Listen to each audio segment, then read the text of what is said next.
It's not often that we get breaking news right off the top of the show, Ralph, but with all the ASU players in the transfer portal and going to the draft, I'm hearing you're starting for Arizona State in the Sun Bowl. Are you excited?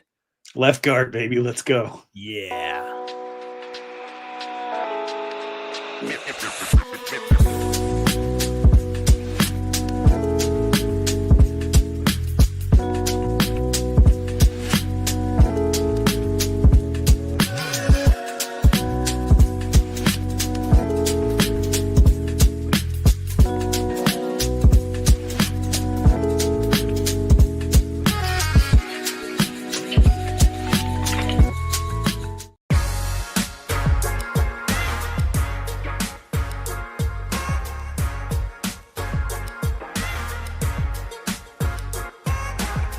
Happy Friday. That kind of feels like a Monday. And welcome into the PHNX Sun Devils show, of course, brought to you by our friends over at Branded Bills. Head to brandedbills.com. Use code BBPHNX for 15% off your first order. I hope everybody had a great couple of days here, Christmas Eve and Christmas, as Ralph shows off his Branded Bills hat. I'm also wearing my Branded Bills hat. I'm just wearing it backwards today. And of course, that means Ralph is here joining us. I'm Erik Ruby. That's Ralph Amson. We got the Dillingham man behind his own Mac making all of the magic happen as we have now started our previewing of the Sun Bowl, which feels like it's kind of been put on the back burner here, Ralph, for the last, couple of weeks with all the transfer portal and Kenny Dillingham noise. So we'll get into that. But of course, we've got to talk Michigan football first, as they just took a former Pac-12, former Big 12 coach in Kyle Whittingham. But first things first, Ralph, how was your Christmas? How were your holidays? How are you holding up now as we get closer to 2026? It was good, man. We had the hottest Christmas on record in Charlotte, North Carolina, 79 degrees. So everything's fine. Yeah, I'm sure things are going exactly the way they're supposed to. But I did get a battery powered chainsaw, so I'm going to do my part when I'm cutting down some of these trees that cool us off. I won't be putting any noxious fumes into the air. I'm pretty excited. I'm going to be honest. I'm loving the idea, or just picturing it in my head, of you with a chainsaw. I'm thinking like all these Michigan fans who have been like, we never offered Kenny Dillingham anyway. We never wanted him. He was never really an option. And you're just, I can see that in my head. No. I'm pretty chill when the phone's not in my hand. I'm a very different person when I'm not on Twitter. I follow Kevin Durant Law on Twitter. I'm on 10 until the app shuts down. Well, look, man, it was another interesting day on the app this morning. We'll get to the Sun Bowl here in a second. I promise we're going to, but just one last time, let's talk about the Michigan Wolverines, because some pretty big news just in the college football world, Ralph. All reports showing that Kyle Whittingham will be the next head coach of the University of Michigan, of course, leaving Utah, not retiring, and now heading to one of the top jobs in the country, obviously from an NIL perspective, from a branding standpoint, even though they got a lot going on there. Kyle Whittingham to Ann Arbor. Are you surprised by this at all? No. I mean, maybe some Michigan fans are surprised because they... Oh, no. I think we might have just lost Ralph. Oh, and he's back. We're back. Did the chainsaw get your Ethernet? That might be the case. We got everybody's home, so we got 6 people all fighting for internet right now. But I'll say this: I don't think anybody is surprised if you watch what happened at Utah. Kyle Whittingham becomes available. He's a good addition for anybody who would want to bring him in. That's as solid as it gets. You kind of fall backwards into a really good hire in the way that Penn State did. But for Michigan fans, there is some surprise there. It's like they got the 51st dates mind, where they have to learn absolutely every single thing there is to learn every single day. And I wish that they had just listened to us from the beginning about what the realistic prospects were at this point in the season. This is a great hire. He's a good man. He's a good coach. He's a good leader. He's in better shape at 66 years old than 99.99% of the entire planet. And he's a football guy through and through. I jumped on a Michigan Spaces and I heard them calling him Timu Jim Harbaugh. I think he's undefeated against Jim Harbaugh, and had a chance with Unafraid Show to put together an interview of him in the offseason, and just a ton of respect for him. Do I think the hire will work out? There's some huge question marks from the way that Kyle Whittingham built Utah into what would be necessary at Michigan that I would love to see answered. And I think the whole country is going to be watching. But as far as what's available, this is the best available hire.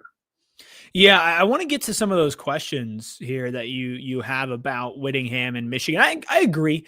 I think it is kind of the best that they could do. This isn't their long-term solution at head coach. This is definitely feeling like a stopgap. Let's get ourselves back on track. And I mean, I think a great landing spot for Whittingham going out of Utah, a place that he has built and has really sustained a culture there. That's something that Michigan really needs. I just want to give the Deli man like as much time as he wants to talk his crap, because in the middle of the entire Dillingham and Michigan saga, him and Totri were all over the other ham.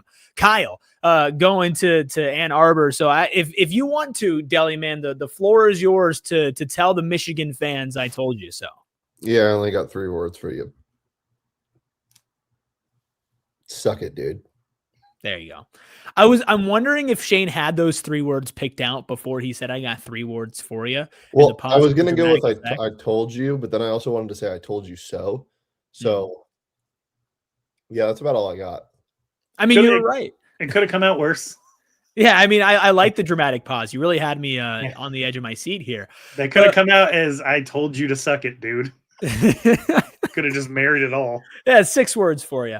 Ralph, you said you have some concerns, though. Is it because the way that Kyle Whittingham built up Utah, right, and the way that he's getting guys, and yes, putting him in the NFL, but these aren't exactly what you would consider blue chip prospects. He's not really building from a standpoint of bringing in high profile players. It's kind of more like, let's get guys that are right for the system, guys that are right for the culture, bring them in and build them up. Is that something that you feel like maybe can't work as well over at Michigan, or is it a different concern maybe that I'm not seeing right now? So someone I think who runs one of the Barstool accounts, and like if they ever get ball knowers to run those accounts, they're going to be great. But for the most part, it's engagement farming type stuff, right? So someone who runs the Barstool U of M account said that Kyle Whittingham is an elite recruiter. He's not. And it's because he's not that he's so special. And I hope that Michigan fans have the capacity to understand. I think the people who went to Michigan will have the capacity to understand that. We'll see if the people who bought the t-shirt with a discount code can understand that. He is not an elite recruiter. He's not. 84, if you just take the last 10 years alone, 84% of the guys that they've sent to the NFL via the draft, so this is 27 out of 32 prospects, were 3 stars or below. The way the star system works is if somebody is a 4-star, they are projected to eventually be an NFL draft pick. So none of the ratings agencies, the On3, the Rivals, the 247s, thought that 84% of those players were going to be projected to be future pros, which means he beat the odds on 27 of those 32. 25% of those 32 over the last 10 years were not expected to be on power conference rosters at all. Like Ifotu, who was an Arizona Cardinal at one point, that's a 2-star out of Texas. He has several players who came in with no rating or ranking whatsoever that made it to the NFL. That's just in the last 10 years.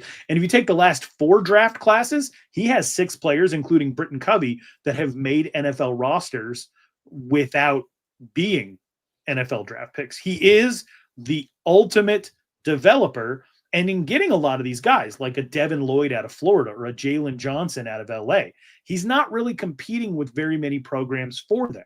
When he has had to compete for prospects, he has often lost. Arizona State fans know this in relation to Eno Benjamin and Jaden Daniels. So it's been tough to get guys to Salt Lake if you have to compete with a UCLA or an Arizona State or a Texas. But He has an eye for talent. He has a 4 to 5 year developmental system that if you are willing to submit yourself to, and you are a long, rangy cornerback, or you did some damage at the JUCO level. The one guy that they did beat Arizona State for was offensive tackle Garrett Bolus out of Snow College. Like once he gets guys like this into his program, if you're willing to commit the time, he can develop you into somebody who can have a long professional career, which means he's not going to be playing in the same talent pool in Ann Arbor. The expectation there is that you go after the guys who are projected to be future pros. Over half of Michigan's classes for the last decade have been 4-star and above. They have access to 5-star talent. Kyle Whittingham got his first ever 5-star to commit this year, ever. So you're playing in a completely different pool, and you are going to have to compete because these are the guys that literally everyone wants. So we're going to find out if he's an elite head-to-head recruiter. One of the things that he said in an interview with George Reister was that they have had to amend the way that they develop. So they've had to move to a 2 to 3 year window on offense while keeping the kind of the same strategy on defense. So they're opening up to the transfer portal a lot more on offense. Kids are not patient enough, especially 4 to 5-star kids, to go in and spend 4 to 5 years getting to their ultimate point of production. So what worked at Utah will not work at Michigan. Is he capable? Is he a great leader? Will he maybe bring over some of the same staff? Sure, but it's a completely different game. He's not an elite recruiter. He was an elite developer. He will be expected to be an elite head-to-head recruiter, beating out Ohio State, beating out Wisconsin and Illinois for big linemen. All of that is going to be the expectation in Ann Arbor, and we have no evidence that he can do that because he never has. If you want to be optimistic, cool, but we've never seen him do it. I think it's going to be interesting because we've never seen him do it, but we've never seen him in a situation like Michigan. I think when you're in a place like Utah and you're building that up, and especially with the resources that you were able to have over at Utah compared to what you get in Ann Arbor, I do think that makes a pretty big difference. And he seems like a pretty smart guy. He could have gotten out of college football if he wanted to. He has to have a good grasp on, you know, the direction that college football is going into and what it takes to be a successful head coach. I also think that the expectations over at Michigan are going to be a little bit lower over the next couple of years as they kind of file through everything of the sort and figure out how do we move on from this era. I do think it's interesting when you are recruiting, if your pitch is come develop for me, Kyle Whittingham, are you going to be the coach at Michigan in a couple of years? I think is also a legitimate question. And will Michigan want you, or are they going to want somebody else? I think it's a good hire. I think for both sides, it's a pretty good landing spot considering where they were leaving or getting rid of their previous stop or previous coach. It's fascinating for sure if they can find a way to make this a quick fix, continue to bring in high-level talent, retain guys in the portal, which is coming up now in just a couple of days. They needed to get this figured out. I can't imagine a better option for them for where they're at. But you're right. It is kind of like oil and water with how Whittingham has built up Utah and how Whittingham has succeeded in Utah versus how Michigan has done things for as long as Michigan has been a powerhouse. I think that puts a nice bow on the entire Michigan saga here. We're not going to be talking about Michigan that often anymore. So Arizona State fans, we can just go ahead.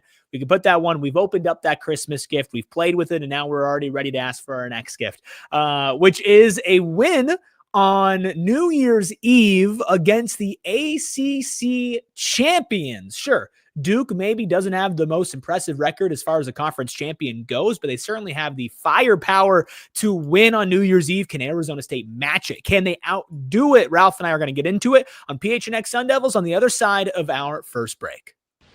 It was a long holiday week, and maybe you need to unwind this weekend. Of course, Pure Edibles is the best way to do that. Founded in Arizona and available in 130 dispensaries statewide, Pure Edibles, not like all their other competitors, for a variety of reasons. Not only do they taste delicious, like actual candy, but they have so much variety as well, whether it comes into the actual candy themselves, gummies, Kicks, which is their version of Starburst, chews, or hard candies as well, but also with the effects. Now, it's not just indica, sativa, hybrid. No, they tell you exactly how you're going to feel by blending CBN, CBG, CBD, along with marijuana-derived THC. They tell you how you're going to feel: sleepy, uplifted, relaxed, balanced, whatever it is that you want to feel. You can feel it with pure edibles. Plus, the best part about it as well is that you can easily break them in half or bite them in half so that you can dial in your exact dose, or you can share them with a friend if you're over the age of 21. Go find yourself some Pure Edibles products from one of the over 130 dispensaries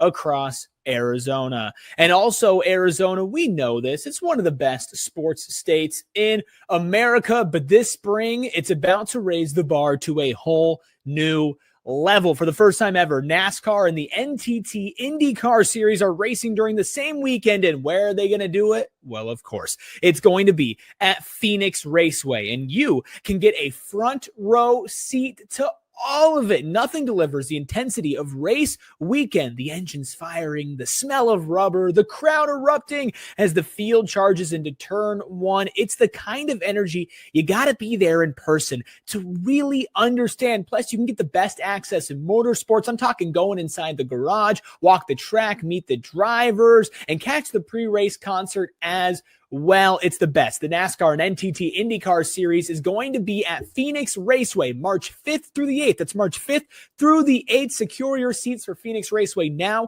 at the link in our description. And we've been telling you that the Arizona Lottery tickets are, of course, the best holiday gifts out there, but Christmas has come and gone. But you know what?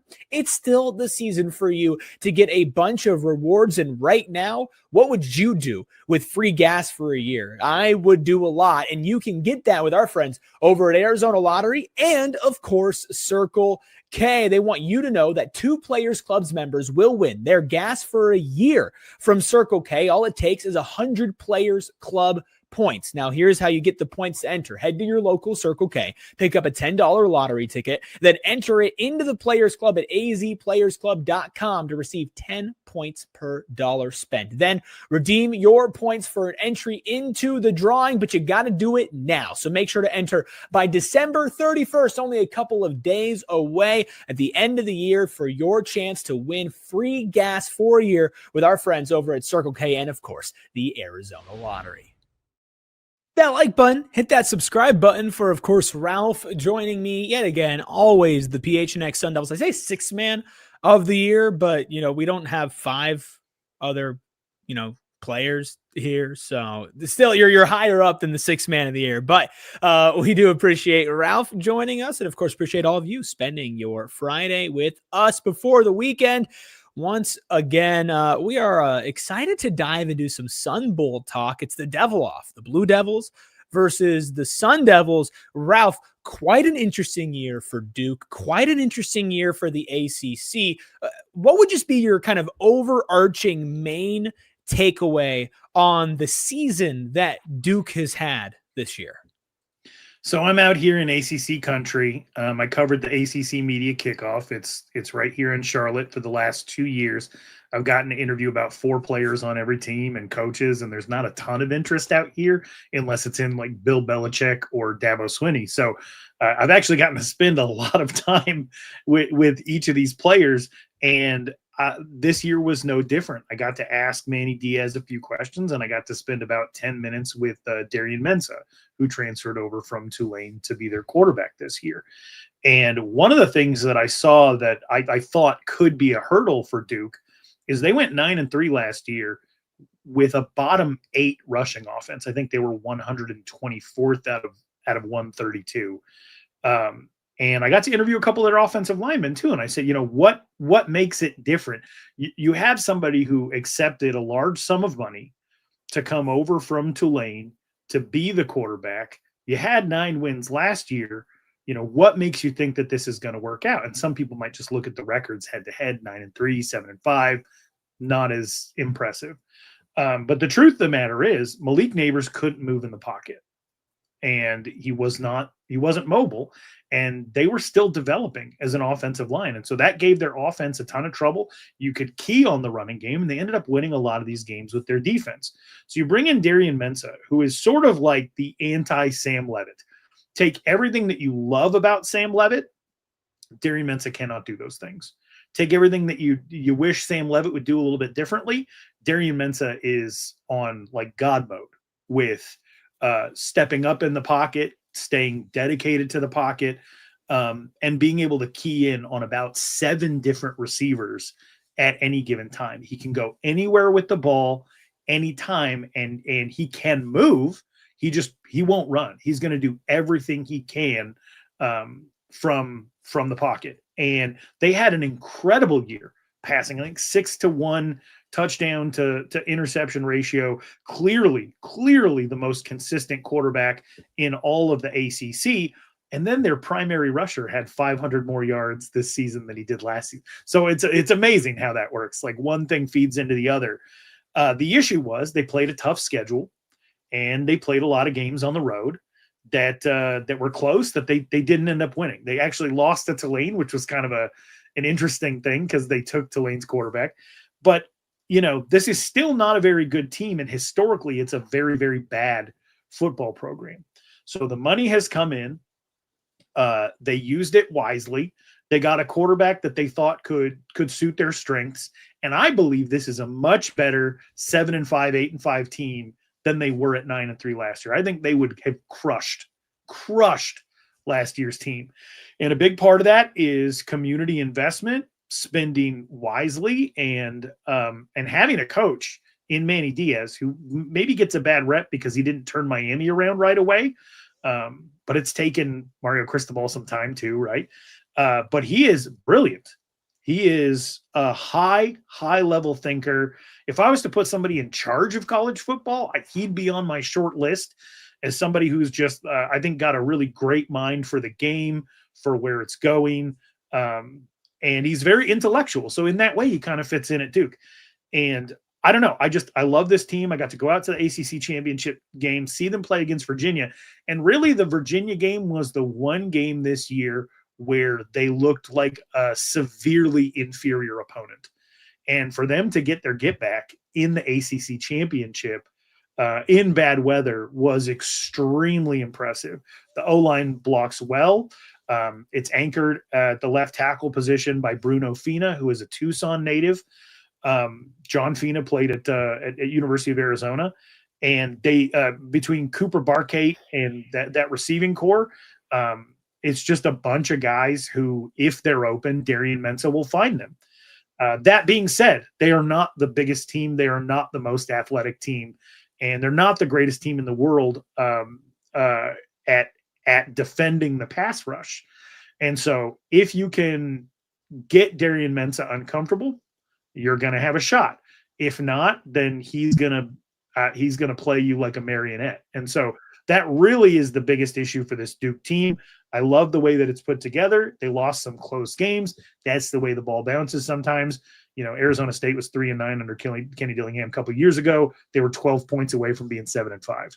So that's kind of this year's Duke, is they were just a couple of plays away from being a truly special ACC team that maybe flirted with 10-11 wins. Let's take a look just statistically at the offense here really quickly and how these two teams stack up. So we have their ranks within the conference, then the overall numbers. So offensively, I think it's really interesting just to kind of look at total yards for ASU. They're 7th in the conference respectively as far as the actual number that they have. ASU put up 400.5 yards per game. Duke 5th in their respective conference. Obviously the ACC at 414.6 yards per game. So only about a 14-yard difference between those two teams. As far as passing yards go, that's where there's a really stark difference. ASU 11th in the Big 12. That's good for 211.1 passing yards per game. Duke 282.2 through the air. That's second overall in the ACC. Let's go ahead and flip that, though, when it comes to rushing yards. Rob, you said Duke was improved, but still not incredible on the ground as far as rushing yards go. 132.5 rushing yards per game. That's 10th in the conference. And then in the Big 12, ASU put up 189.4 yards per game. That is good for third. And then the real telling one is points per game. Duke put up 34 points per game on the dot this year. That's good for second in the ACC. And despite ASU only being 14 yards shorter in total yards gained per game this season. ASU put up 10 less points per game, 24.7 points per game. That is 12th in the Big 12.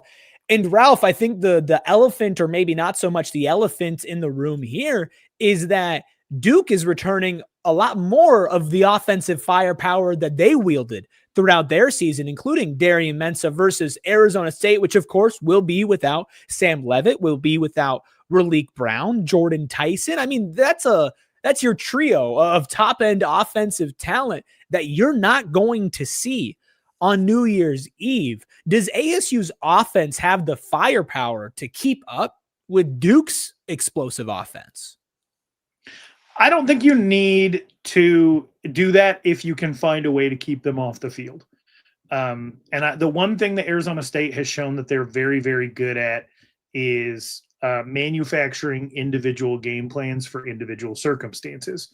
One of my favorite matchups of the year was Illinois going to Duke, and it was a very close game in the first half. And then Illinois really opened it up in the second half with pro-style, play-action, keep-away type football. And once you made Duke one-dimensional, and once you were taking 7-8 minutes off the clock with each drive, and it was resulting in touchdowns, then Duke had no idea what to do in that circumstance. It was actually a close, well-fought game. And then Illinois figured out, like, if we just play the type of football that we like playing anyway, which is just keep away, we're fine with 3.5 yards of play and going for it on fourth down if we need to, as long as Darian Mensa doesn't come back on the field. Then you end up with what looks like a blowout loss that was actually a pretty hotly contested game. When they went into it versus Virginia, it was kind of the Virginia took that strategy from the get-go. Play keep away, long sustained drives, and then just attack on the edge, keep Darian Mensa uncomfortable. So you have a couple of examples, but in situations where teams have not been able to get to the quarterback, you got 45 points against North Carolina State, 45 points against Cal. Like, Justin Wilcox is no spring chicken when it comes to building a good defense against good quarterbacks. He was in the Pac-12. The last year, the Pac-12 was the greatest year of conference quarterbacks of all time. And he would give some of those guys hell. And so, you know that this offense has the capability to be very, very special when you look at some of their output. And then I think they got Clemson for 46, and that's not a bad defense either. They didn't have a good year, but Tom Allen's not an idiot. Their defensive coordinator. They just are very skilled and very methodical. And if they're on the field, you have a problem. So what can Jeff Sims do? What can other people do to make sure that Arizona State's not, putting together a few 3-and-outs? Because that's where you're going to get in a bunch of trouble. Oh, and I think the tough part here, look, you've played without Jordan Tyson for a lot of this season, right? You've played without Sam Leavitt for a lot of this season. Who you have had is Raleek Brown. And not having Raleek Brown in this situation, not having Kyson Brown either, by the way. And I know that, us here on PHNX Sun Devils, we felt like, give Kanye Udo a little run during the season. Like, he deserves a little bit more of an opportunity. I don't think anybody was saying Kanye Udo is your running back one this year, right? And so you're going to be relying a lot on him, on man as well. Maybe some of the younger guys, Jason Brown Jr. in that running back room, are going to get some run. But when you talk about keeping somebody off the field, we know who Jeff Sims is. Jeff Sims is absolutely a known quantity for the good and for the bad. He's the best running back on the roster right now because Raleek Brown's not there. And who's your wide receiver one? Okay, maybe it's Derek Eusebio. That's all well and good. He's not somebody that you can go to all the time. I don't believe you're going to be getting Shimon Mateer out there as well. You're going to be losing all of your security blankets, all of your top tier guys in order to keep Duke off of the field. This is a game that, ASU likes to play ugly games and they like to kind of get down in the trenches, but I think there is a chance that Duke's offense kind of opens this up and maybe gets out to an early lead, because the big kryptonite for this team, or at least one of them for Arizona State this year, has been slow starts. And again, not scoring when you get into the red zone.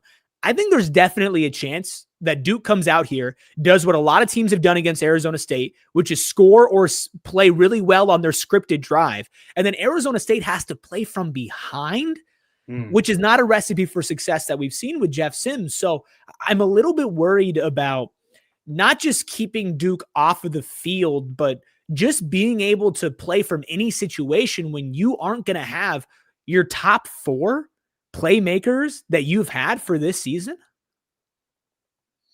That's a great point. Another thing to consider is they averaged 3 rushing touchdowns a game in their 8 wins. They averaged 0.4 rushing touchdowns per game in their 5 losses.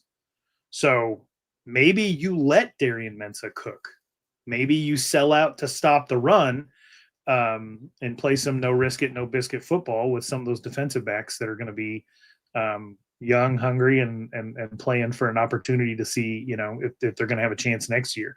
So I don't know. It could be a situation where they get down early, but you could ugly it up. It was Arizona State, Florida State, right? In the Sun Bowl that ended like 13-9.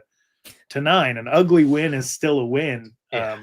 And then it's 11 years ago now, and so there's only a few players in college football who are still around from then.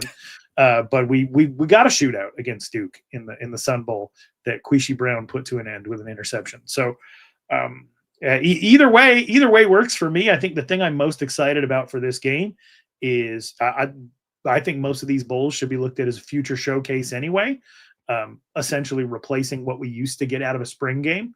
And that's kind of my attitude going in. It doesn't matter if it's Duke or anybody else. When you have this many opt-outs, and Duke really only has 3. They got 3 guys headed the NFL draft. One of them is one of their better offensive linemen, so maybe that helps you. But I think for the most part, this is a very, very talented team that I think should be favored against Arizona State, especially for their consistency. This is a team that home road splits is like 36 pass attempts per game. They do the same thing no matter what every single time. It's just, can you stop it? And I have a lot of faith in Arizona State's coaching staff, knowing that they all weren't out hunting for new jobs and that they were actually focused on the task at hand to put together something to see if they can't make things work.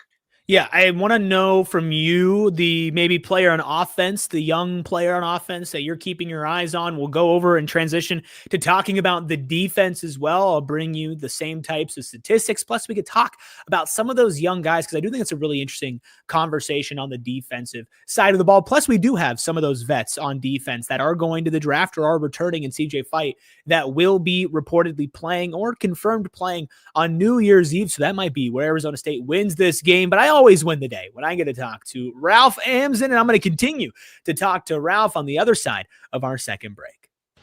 With everything in life, you need to do your research, but especially when things get serious. I'm talking an accident or a serious injury, and that's why you've got to hire the right law team. And Mark and Alexis Breyer head the husband and wife law team, and all your research will show that they're the best place to go. This team brings hundreds of years of combined trial experience with multiple certified professionals in personal injury and wrongful death. And while nobody can guarantee the outcome of a legal case, they love to make guarantees to you and all of their clients. I'm talking being able to speak with one of your lawyers as often as you choose, receiving at least as much in your pocket as they receive for their fee, even if they have to reduce their attorney's fee to do so. Plus, they promise that you can cancel your fee agreement at any time for any reason. And they'll always be upfront and honest about all the strengths and the weaknesses of your case so that you can make an informed decision. So if you've had a serious injury, call the husband and wife law team first at 602-783-8841 or visit their website at the link in our show notes and tell them that PHNX sent you.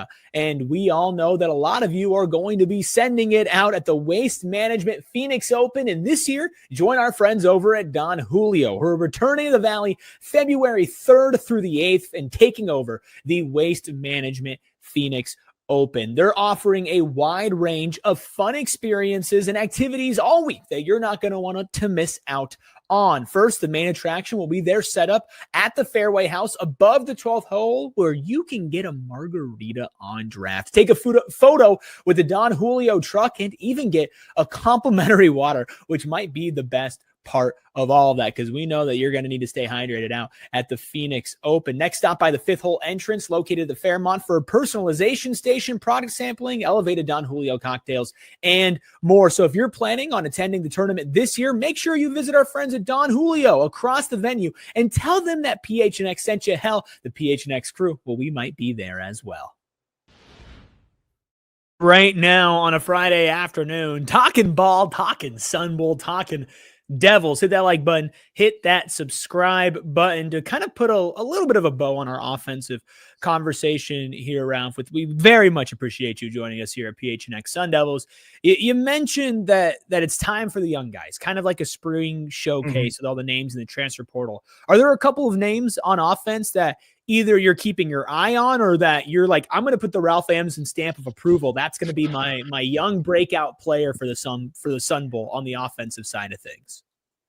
Is it too late for Jaron Hamilton and Malik McClain to break out? Well, Malik might be a little bit too late in his college career to be considered a young guy, but I do think that Jaron Hamilton's a very interesting name. So here's the deal. The one thing Duke is absolutely dog water at, genuinely terrible, is if you're shifty in and out of your routes, they're going to lose track of you. They're not good cover corners at all. Some people this year have had their absolute best game of their college career and or college season all against Duke. UConn had 2 receivers do it. One of them was a former University of Arizona transfer, Terrell Anderson, for North Carolina State. He's one of those guys that, that has had a lot of potential.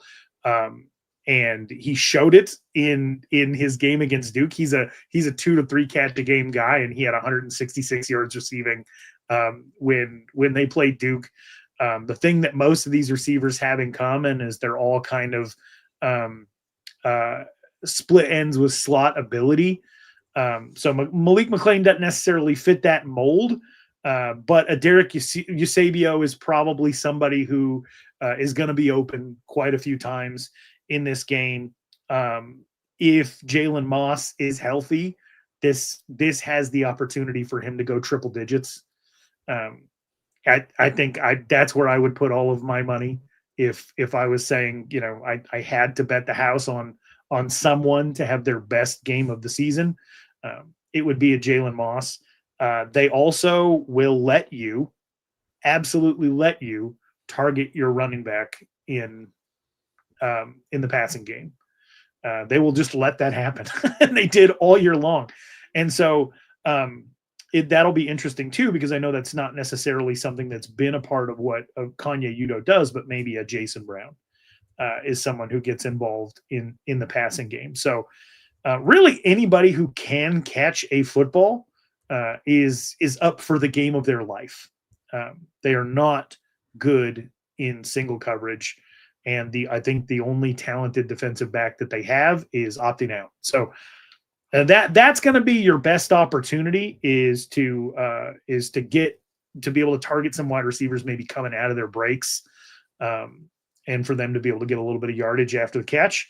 That's where they really struggle. Can I make the case for Cam Dyer? Please do. Were you going to put him at receiver? Well, yeah, maybe. Well, I think that's the interesting part with your kind of breakdown of this, Ralph, and we'll get to the defensive numbers in a second, but this is a game that would say, okay, Arizona State, in theory, you want to pass the ball to maybe have your best shot at winning this game, but I'm not trying to disrespect Jeff Sims. We've seen him have incredible performances for ASU, and this might be one of them. This will be his last collegiate game ever. And so I really hope that he goes out and that he does all the great things that he can do. But one of the problems we've seen with him is that he's just not consistent in throwing the football, right? And there will be guys that get open. There will be guys that are able to be like, all right, I'm here, like pass me the ball. And the ball goes right over their head or it goes to the other team. Now, in fairness, I think back to maybe that Utah game or some of the other games that Jeff Sims has started. He's also hit dudes in the hands and they've dropped the ball. Yeah. Right. So it goes both ways for sure with that, but it is a little unfortunate to say, okay, we're going to rely on a lot of these receivers when we don't know if the quarterback getting them the ball is going to be consistent. Kenny Dillingham said there's going to be packages for Cam Dyer, and I would be fascinated to see just how many of those would be. Again, it's Jeff Sims' last game in college. I think he'll play a pretty significant amount of time, but do you see what you have in that young guy, as we all expect Kenny, and he's pretty much said it, that he's going to go out and get a quarterback in the portal. We know that Jake Fetty is coming in as a top 10 quarterback in the country. Do you see what you have in a young guy like Cam Dyer just to see. You say treat it like a spring showcase. Well, there might not be a better time to see Cam Dyer now before all of this other new competition and new faces come in for the spring. And of course, as we get into fall ball, of course, a little bit of ways away. You think there's a case for Cam to maybe be that young breakout player of the game against Duke, or is this Duke team maybe just too good for a true freshman that really hasn't played any football to come in and make an impact? No, they're not good defensively. If you're gonna test stuff out, you're not playing on air or anything like that. Manny Diaz is a very, very bright defensive mind. He just doesn't necessarily have the players to execute what he wants to do. But you will have an opportunity. Like there's a receiver at Wake Forest. His name is Sawyer Racanelli. I doubt you've ever heard of him because his name is Sawyer Racanelli. Right? That's awesome. I love that. He was at Washington State, and in 2 years at Washington State, he did not have a catch. He went over to Wake Forest. He followed Jake Dickert when that staff moved out there. He had 290. He had 290 yards receiving this season. 130 of that came against Duke. Like I'm trying to get, if people could just pick up what I'm putting down here, someone's going to get theirs. Yeah. It's going to happen. And so, yes, put Cam Dyer, put anybody in if you want to see what they can do. This is the time to do it. This is the defense to do it against. If things aren't working with Jeff Sims, if it gets a little clunky, if you fall down 14, everything's on it. Butter Tollefson at quarterback, double reverse to Cam Dyer coming off the edge, down the field to Jaron Hamilton. Do it all. Throw Have it you all. Been at practice, Ralph? That's exactly what they're going to do. Is that what's happening? No. Ralph, I think just to kind of add some more context to what you're saying, obviously these specific examples bring a lot of light to what Duke is as a team. I think when you kind of zoom out and look at Duke's defense as a whole, statistically speaking, it paints exactly the same picture, but in a more damning light. So let's go ahead and compare these two defenses statistically. On this end, you know that ASU has the advantage. Starting with total yards allowed on defense, Duke allows over 400 yards per game, 409.2 yards per game. That's 14th in the ACC. Total yards per game for ASU, 342.3. That's good for 5th in the Big 12. You go down to passing yards, ASU. Now this is the interesting weakness for Arizona State, and I don't think it's because they don't have talent there, even though they've lost a couple guys in the portal, including safety Chris Johnson, who just entered, and Javen Robinson, who entered a little bit ago. It's a little bit more scheme to me, allowing guys to get into it, but ASU 12th in the Big 12 in passing yards allowed per game at 225.7. Guess what? Duke still allows more, 269.2 passing yards allowed per game. That 14th in the ACC. What about rushing yards? Any better for Duke rushing yards? Well, barely. 140 on the dot rushing yards per game allowed by Duke. That's 12th in the ACC. This is where Arizona State's bread and butter is, and the fact that you're getting CJ Fight to reportedly play in this game really helps. 116.7 rushing yards allowed per game. That's second in the Big 12. Only second to Texas Tech, who, by the way, allowed 68 rushing yards per game. Just to kind of put a little context on that. And then points allowed, Duke also gives up a lot of points here. They're 13th in the ACC, 28.7 points per game. ASU 7th in the Big 12 at 23 points per game. So you're right, Ralph. The way that this Duke defense has been playing from the eye test and from statistically, they get theirs, but so does their opponent. Yes, and this is why I think Malik McClain could have himself a day, right? Let's go. My guy, Malik McClain. There's a receiver at Clemson. His name is Tristan Smith, and people think that Clemson doesn't take in transfers, but every once in a while they do, if they have room. They got Tristan Smith as a project, and he's a senior. He only had 1 year of eligibility. It was this year. He came from Southeast Missouri State. He's 6'5", 205. His senior year is now over. He finished with 22 catches for 229 yards. 80 of those came against Duke. So I mean, it paints a great picture. Do you think it's Malik, or do you feel like maybe it's like Jaron Hamilton has disappeared off the face of the earth after having a couple of big games?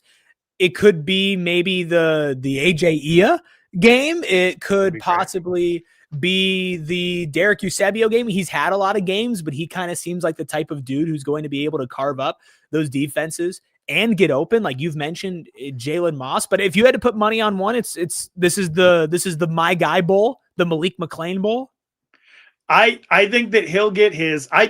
This would, at one point in the season, you would consider this an impossible bet, but I would take Malik McLean, Jalen Moss, and Derek Eusebio all over 45 yards receiving. Ooh, which I mean, even with Sam Levitt and the entire offensive line full strength, you would never in a billion years make that bet, right? But okay, so let's get a name that's completely off of the radar, somebody who hasn't really participated all year or done anything, and let's give them some shine. Let's go Coben Bourget touchdown. Ooh, let's throw that one out there. Give me Corey Butler. Okay. I think we get an end around fake to Corey Butler, and then I think AJ Ia makes a couple grabs. I hope so. Also my guy AJ Ia. I hope so. And then who do we got, like a backup fullback anywhere that we can? Grayson Rigdon.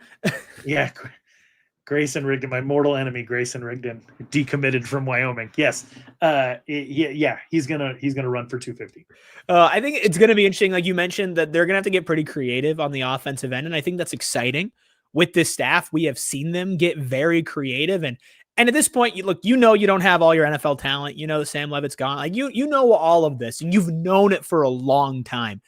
I know they're cooking up something so nasty and so disgusting that I'm excited to watch it in the Sun Bowl. But Ralph, I do think that this game is won on the defensive end. We looked at the defensive numbers. I want to look at maybe a couple of these young guys that could step up. Plus, we do have some of the veterans on this defense that have committed to playing in the bowl game or have reportedly been planning on playing in the bowl game. So let's go ahead and take a look at the defense and put a bow on our fun Friday conversation here, talking Duke, talking ASU, and talking Sun Bowl for the millionth time in Arizona State history. And we'll do it on the other side of our final break.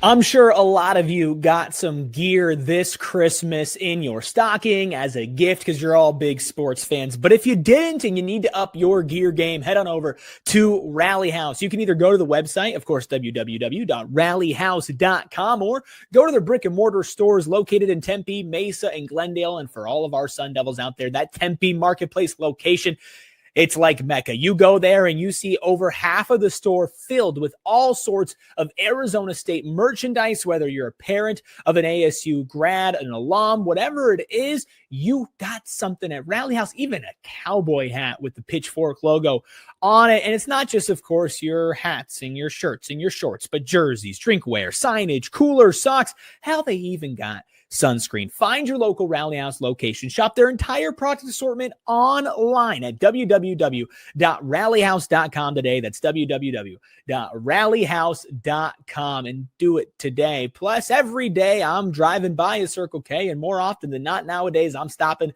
to fill up on gas because my commute tripled this year. Yeah, and that, of course, takes a big chunk of change out of your pockets when it comes to filling up on gas. But luckily, I'm saving money every single time I pull up to the pump because I, of course, have been and always will be a member of the Inner Circle over at Circle K. And if you're not a member of the Inner Circle yet, what are you doing? It's super easy. Download the Circle K app, put in your phone number, put in your email, and that's it. Boom. You're automatically saving money on everything, not just gas, but of course, food and drinks as well. Here are a couple of Inner Circle only promotions for you to check out. 79-cent Polar Pop, 99-cent Froster. Hell, you can even get 30 cents off per gallon when you buy 3 12 to 16 ounce Celsius. So if you're stocking up on energy drinks, you can also stock up on gas for 30 cents off per gallon. Plus, of course, Inner Circle Fuel Days. Join the Inner Circle for free by downloading the Circle K app today. Terms and conditions apply at participating locations.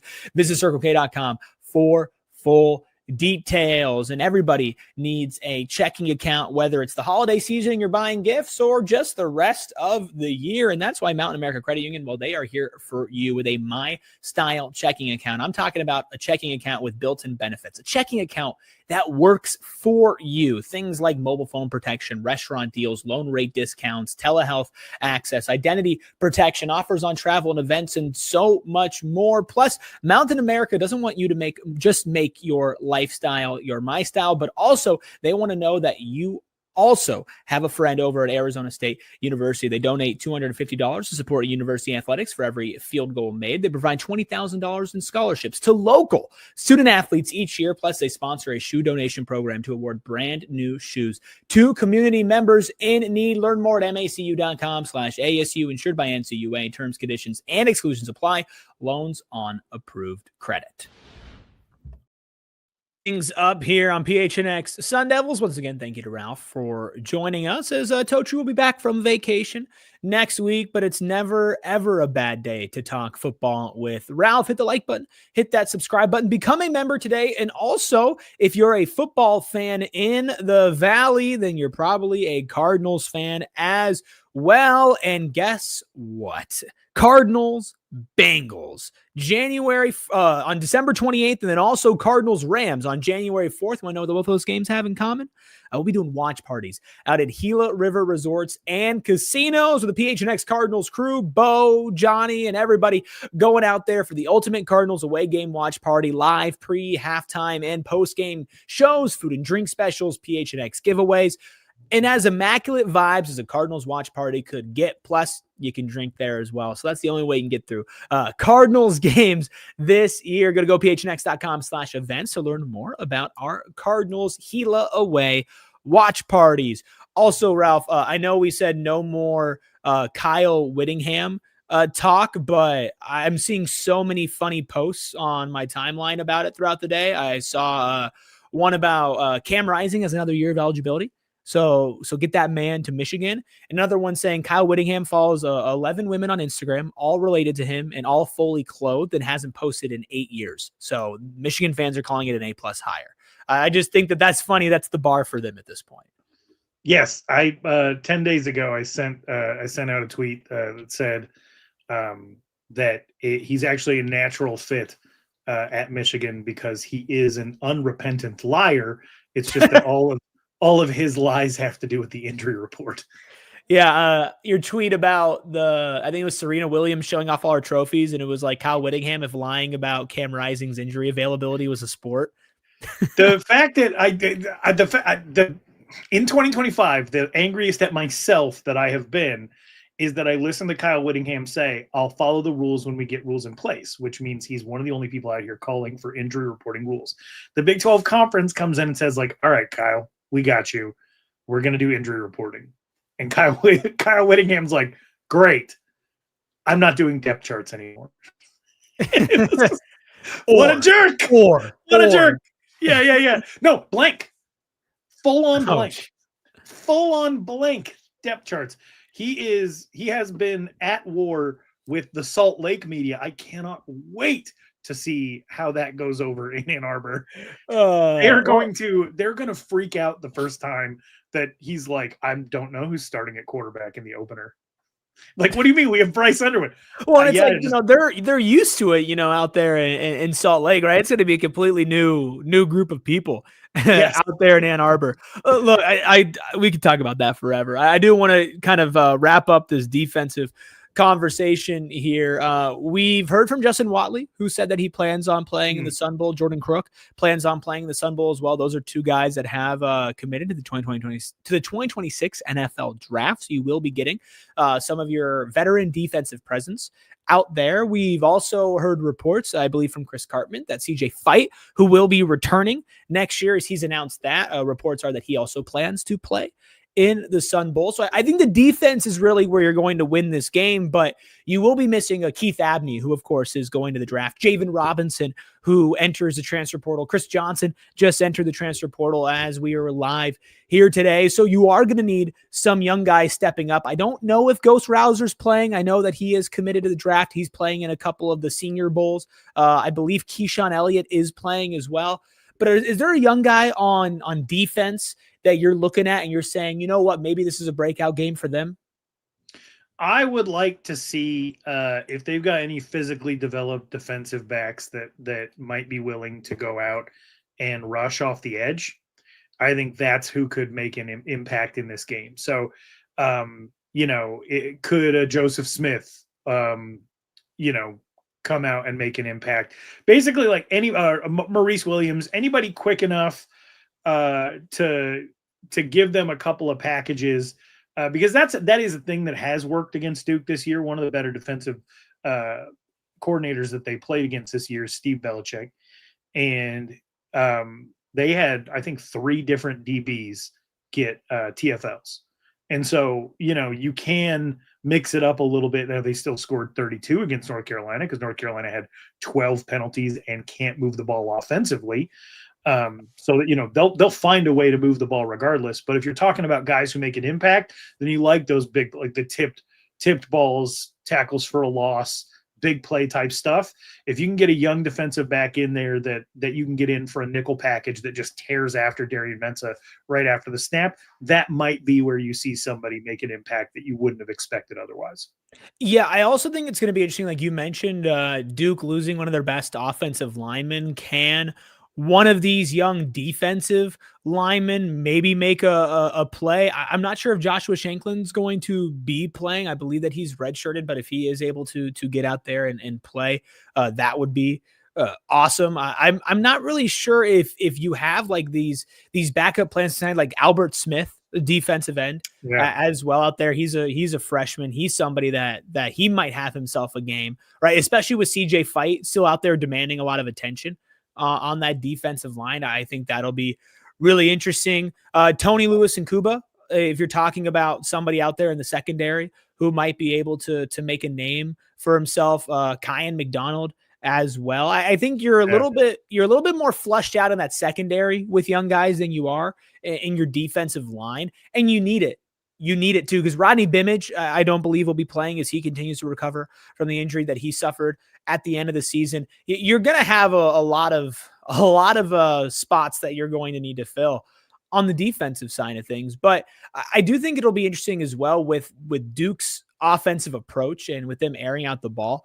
I know that Brian Ward kind of gets very set in his scheme. I think he's a great defensive coordinator, and obviously it's paid dividends for Arizona State this year, especially in the red zone when the field kind of shrinks. They've been able to make really good plays. But do you think that maybe we see some adjustment from the way that we usually see Arizona State play defense, considering that they're going to be missing Javen Robinson and Keith Abney? Those are starters. Obviously, Xavier Alford still not playing. And you've just got kind of a long list of guys in that secondary who, if they do play, I don't even imagine that they play for the full game. Do you feel like maybe we see a change in philosophy for them, or is it just business as usual with some new names? Not at all. Brian Ward brings people in with the understanding that they're going to know what their job is. So I don't think he's going to go out and switch up what anybody's job is within this.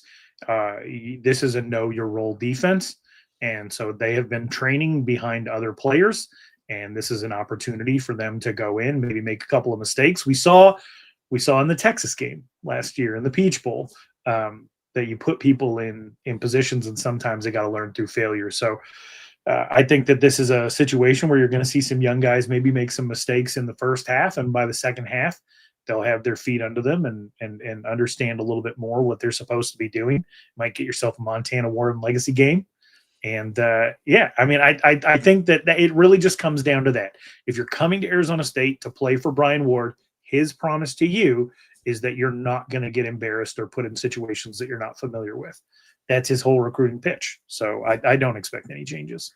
Yeah, I feel like if he's been doing it this long, he's been defensive coordinator for this long, he has his method. And again, if you're trying to get a look at guys for next year and for the future, well, guess what? Brian Ward's defensive system, you're not going to change too much of it going into next year as well. So giving these guys a chance to succeed maybe in positions that you would see them in if they play more next year against a really good test in Duke, especially through the air, which is a place statistically that Arizona State has definitely struggled with compared to stopping the run.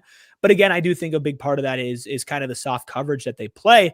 Ralph, let's wrap things up here with a prediction from you. I'll save my prediction for when Totri is back in town and we get closer to the showdown in El Paso. But you obviously have shown us and talked to us about today that Duke has some pretty clear, weapons, has some pretty clear strengths, but also some pretty big weaknesses. Does Arizona State have enough, and do you think they will do enough on New Year's Eve to take home their 9th win of the season? I think that they can, and I am being a little optimistic here, but Duke did what they came to do. The goal in front of them is not to get to 9 wins this year. They won the ACC. They did it through kind of a goofy tiebreaker system, but nobody was better than 6-2. It was like Arizona State last year, where 4 teams were 7-2 at the top of the Big 12. So they did what they came to do. This is extra. And so I don't think it's going to be a lack of motivation on Duke's part, but their goals for this season have been accomplished. The goal that Kenny Dillingham has set out amongst the remnants of what Arizona State has left is 20-2, right? So I look at one team having a clear goal. They want 20 wins over 2 seasons. They know that they didn't meet the expectations of this year, and they have some guys who are going to be really excited to go out and attempt to prove themselves. Meanwhile, you got a bunch of, people from North Carolina traveling to El Paso in mass for this team. I'm not sure that that's going to be the case. They have a very talented quarterback. They have a big group of receivers that all like to be to get involved. I think they're dangerous offensively, but I think Arizona State can come up with and do enough to keep Duke's offense off the field to have a chance in this one. And I think having a clear goal, whereas Duke has really accomplished the biggest of their possible goals this season, gives ASU a small edge. I hope that you're right. I tend to agree with a lot of what you're saying. Coach and I will continue to break down this and get ready for transfer portal season and everything in between. Ralph, once again, you've done a fantastic job here on PHNX Sun Devils. If you're new around here, you don't know who Ralph is. Ralph hosts Sun Devil Spaces on Wednesday night. That is on Twitter. You can follow him at Ralph Amson, also part of the Unafraid Show with George Reister, and always getting into it on social media as well when it is warranted and when it is needed. And then, of course, a big emphasis here for Arizona State fans has been local recruiting here in the state of Arizona. Well, Arizona Varsity covers Arizona high school football better than anyone. And, of course, Ralph heading that over there as well. So make sure you support all of his work on all the different levels, collegiate and high school as well. Ralph, we really do appreciate you. And again, in case you guys didn't know, Ralph now has a battery-powered chainsaw. So if you're thinking about disagreeing with any of his takes on Twitter, just don't do it, because he'll cut you down and save the environment while doing so. But Ralph, thanks so much for joining us, man. You can follow the show at PHNX Sun Devils. That's on Twitter and on Instagram as well. You can follow me at ERIK RUBY. You can follow the Deli Man at Shane Dief. Right as always. That's right. He is right as always. We'll be right back with you on Monday, the whole crew back together. But in the meantime, enjoy your weekend. Go Devils, and peace. We all silly like the mayor.